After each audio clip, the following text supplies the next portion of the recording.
ఈ దేశంలో మనుషులు ప్రధాన స్రవంతికి ప్రచారం కావాలంటే మీడియా ఒక సాధనం.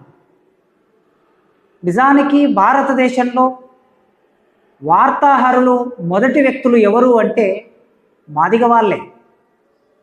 ఊరిలో చావైనా, పెళ్ళైనా, శుభకార్యమైనా, అధికారులు వచ్చినా, ఏ విషయాన్నైనా గ్రామంలో ఉన్న ప్రజలందరికీ చేరవేయాలంటే డప్పే మొట్టమొదటి ధ్వనిని వినిపించిన సాధనం. కనుక ఈ దేశంలో వార్తని ఒక చోటు నుంచి మరో చోటికి మోసుకెళ్ళిన మొట్టమొదటి వ్యక్తులు మాదిగలే. కానీ ఈనాటి వర్తమానంలోకి వస్తే ఆ మాదిగలే ఈ సమాజంలో చిట్ట చివరి మానవులుగా మారిపోయారు.